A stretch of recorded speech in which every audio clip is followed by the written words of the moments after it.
Keeping you informed. This is In.form on WBDC and 18 WJTS. Hello and welcome back to another edition of In.form here on 101 Country WBDC and 18 WJTS. I'm Kaitlyn Neukam, and today in the studio we are welcomed by Janet Schnell. Welcome, Janet. It's wonderful to have you again. Well, thank you. I'm so glad to be back. So I'm not even going to reproach the subject because you're very involved in a lot of different things, and that's going to be my first stepping stone here. So will you tell us a little bit about what you do on a day-to-day basis and, your involvement with survivors of suicide of Dubois County? Sure, I'd love to share. I am actually a contractor for the federal government where I get to help. I'm a subject matter expert in suicide postvention. And so we're addressing how to help after a suicide death. And I get to offer my expertise on policies and procedures. It's been a very welcoming and great experience. And then with survivors of suicide, I still continue to be the president of our organization, nonprofit organization. And primarily what we do is suicide prevention, which is what signs do you look for if you're worried about someone? We do suicide intervention, which means more like, oh man, now I see signs, what do I do next? We offer post-intervention, which is after a suicide attempt, some training there, and then postvention, which is a lot of resources and information after a suicide death. So people like me, when I lost my brother over 30 years ago, we didn't have a lot of resources or help. Now we do, and we're able to help share that and help lost survivors to know they're not alone, that there are other people out there. Right, and I think a big part of what you guys do as, again, a nonprofit, a volunteer nonprofit, is whoever someone comes in contact to so far as survivors of suicide of Dubois County, it's local community members that they likely know and trust, that they deal with on a day-to-day basis, right? Yeah, correct. And we also go without, and I know we say Dubois County, but if anybody, say Spencer County, Pike County, other counties are asking for our help and our resources, first we work with the organization that's there, but we will help walk along the way to help, this is what we've learned, and make sure that people do have their local resources, but also there to help support those local resources. And that is a spectacular thing to emphasize as well, that even if you don't have resources in your own area, or maybe they're not as public in so far as promotion and whatnot, that there is help around. It's just about looking and, asking for help, that really hard thing that no one likes to do, but it's necessary sometimes. Yeah, I definitely agree. And sometimes we're almost afraid to reach out to our local people because of stigma. And so it always helps to maybe have an outside resource, and we can always provide that then too. If you prefer to talk to someone else in another county, we have those resources.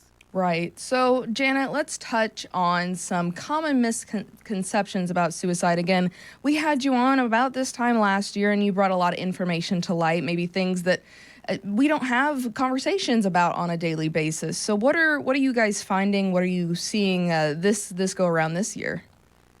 Thank you. And so September is Suicide Prevention Month, and that's typically why we try to bring light at this time of year. We have over 49,000 people who die by suicide every year here in the United States. Primarily, it's the 85-year-old older white male and by firearm. But here in our community, in the southern part of Indiana, we actually have different demographics. It's more the working age man who is dying by suicide, and it's by overdose. So that's been a big change, and we need to be able to address certain areas of concerns because we're very different than what national statistics are. Most importantly, Kaitlyn, there are 35 people who are directly impacted by that suicide death. So we know 40 to 50% of our population here in the United States know someone who died by suicide and maybe struggling themselves, having thoughts, or not having the support that they need. That's a lot. That is a huge impact, whether it's someone you are directly affected by or someone that you know thanks to someone else that you know. Like it trickles down, and it does make that difference, and it makes that hole in people's lives that nobody wants to think about or consider or talk about. But that's why talking about suicide and the prevention of it and working with people and destigmatizing the idea of it is so important. You're right. And it is the stigma that still holds us back. We're afraid to even talk about how people how our loved ones died, how it affected us. A lot of about how it affected us is really primarily what I have worked with. I'm also part of a team called Retrospective Fatality Analysis. And what we do is we are gaining research and helping with meaning making for suicide loss survivors. So in research, we're able to identify like clusters and contagions and what's going on where we see us increased suicide death, and even like it's something that's a little bit different. Where do we need to address that? And it goes through a protocol, an interview, discussion, but also for meaning making. It helps for suicide loss survivors to better understand why their loved one died by suicide.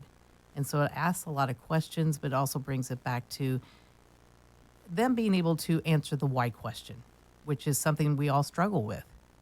Right. I mean, the world is a interesting place, and the who, what, whys, and hows, sometimes they do get answered, but sometimes they don't. You get left with a lot of grief, a lot of unresolved emotions and thoughts on certain things. And I think one major point of contention that everyone tries to keep in mind is that you always want to be there for those that matter to you. So, going from being there to those people to, having someone die by suicide and considering the idea that, what could I have done better? I think that does affect a lot of people in various different ways that I can't even imagine. Right. Well, and I guess if you're even thinking about, for lost survivors, the last thing we want to see is someone walk in our footsteps. We don't want to meet another lost survivor because they've been affected by a suicide death. So for us, it's very important for us to address suicide prevention and intervention to help not have another lost survivor, but then be there to support them when it does happen, because it does happen. Right. And with that, I'd like to touch on a little bit about, we talk about survivors of suicide as the group and as the loss prevention team and stuff in our area. How does the transition or how does the interaction happen from, okay, I've been affected by someone with suicide, XYZ, I'd like to seek out support or maybe volunteer my time with survivors of suicide. How does that tier system kind of work for you guys? You just get a hold of us by email or by telephone and just let us know what you're looking for, how you'd like to be able to help.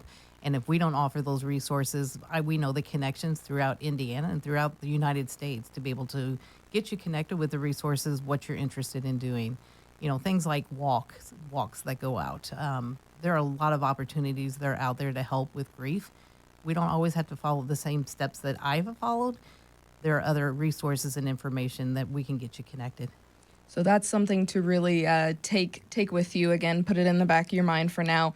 I think, Janet, I think you'll back me up on this. Here in 2025, there are so many different outlets of resources and information that people can actively seek out now compared to even 10 years ago from now. So being able to utilize those and just, seek out that information is super important too, right? Oh, just the changes that the media has made. The impact that has happened with following media resource guidelines is huge. So we have done a lot of research, a lot of help, just working with the professionals to really how to help bring down the suicide rate by the reactions that we have. Is in suicide prevention training, you're called a gatekeeper. You're the first contact with a person who's thinking about suicide. And you can make a big impact to know what the resources are, but even how to ask the question. It is not a professional-led initiative. This is all about people here in our community making a difference. Right, and that's super integral to kind of keep in mind as well. And again, Janet, we've only scraped the surface of all of the intensive work that Survivors of Suicide does. But again, you guys are a non-for-profit centered around Dubois County again, but as you specified, you guys are willing to branch out and help whoever needs help in the southern Indiana area. But, to do all of the work, do all the training, do all of the community outreach that you guys do, that takes some support from the community, and some of that is financial support. And you guys have a upcoming fundraiser that you'd like to share with us today. We have been so lucky to been honored with Yard Goat Hoptimism. And so every month, at the first Wednesday of every month, they offer an opportunity for nonprofits to come in and share their information and to be able to use it as a fundraiser. So we're able to let the people know what survivors of suicide have done here in our community since 1996, but we're also then able to use it as a fundraiser to help continue our initiatives, our goals, printing of resources and trainings. A lot of that takes money, and it's with our community support that we're able to help give back to our community. Yeah, and is there maybe if you could give us a few examples of maybe in the past, or maybe if you guys are looking to something in the future here, what has donations kind of brought to fruition for your groups? Again, kind of where is this money going to end up in a real application standpoint? It always stays here in Dubois County. That's imperative. We need to know that money that's raised here stays here. So we use it for resources and information, along with trainings. So all the different types of training, sometimes we have to bring in another trainer, or we have to have a room or food or something, associated, but a lot of it's materials. And so the materials that we have, we're able then to help support the different types of suicide prevention, intervention, post-intervention, and post-vention trainings. Right. So again, survivors of suicide of Dubois County will be at Hoptimism at Yard Goat. Again, that's in Huntingburg on Historic 4th Street. It'll be that Wednesday, September 3rd from 5 to 9 p.m. And I imagine Janet will be there answering any questions that anyone has, right? Absolutely. Along with all of our board members, we'll all be there to intermingle and be able to answer any kind of questions that you may have. One thing I'd like to ask as a question is there ever a bad or inappropriate question when it comes to something like this? Again, you guys will be in a public forum, so I think people are very hesitant to bring up questions that they truly want to get answers to. So kind of opening the door there, are there any bad questions? Thank you for asking. There are no bad questions. Questions are questions because you're interested in learning more. And those are never bad questions. I really appreciate any kind of questions that come up, in any way that it's phrased is totally up to you. Your interest is huge, and it helps us support having a reduced suicide death rate here in Dubois County. Right. So if you just want to come and support and just, have a night out, or if you would like to, ask some questions, or you just want to feel out what Survivors of Suicide has to offer, again, at the Yard Goat, that's going to be a great opportunity. It's kind of like an open house for you guys. I think you'll have a lot of community support and engagement, and I'm honestly, I would imagine it's going to be full there at the Yard Goat that day. Yeah, when we had it before, the house was packed, and they have amazing pizza. So even if you want to just come to eat food and drink some beer, you're more than welcome to be part of our group. Very good. Janet, is there anything else you want to make sure to mention today? Again, you're doing some life-saving work around the Dubois County in southern Indiana. We don't want to keep you too much, but at the same time, we appreciate any and all resources or just tips on information that you can send our way. Right. Just know that suicide is preventable, but we have to know how to do it. And so just part of the fundraiser, also think about signing up for a suicide prevention training. We're more than happy to provide that and other resources, that anything that we can help you with, if it's prevention, intervention, post-vention, please know we are here to help. We're more than happy to provide services. Just let us know how we can help. And before we let you go, how best can we learn more about Survivors of Suicide or get in contact with one of the board members or yourself? Great, thanks. So our email address, suicidesurvivor@gmail.com, is the best way to contact us. Multiple board members are able to monitor that email address, but there's also a telephone number, 812-630-6779. You can call or you can text that number if you have any questions or need help. Very good. And of course, you guys are on social media as well, so that if anyone would like to share that support, they can follow you along on that journey too. Thank you. Awesome. Well, that has been our In.form here on 101 Country WBDC and 18 WJTS with Survivors of Suicide of Dubois County. Again, Janet, thank you so much for visiting us today. Thank you.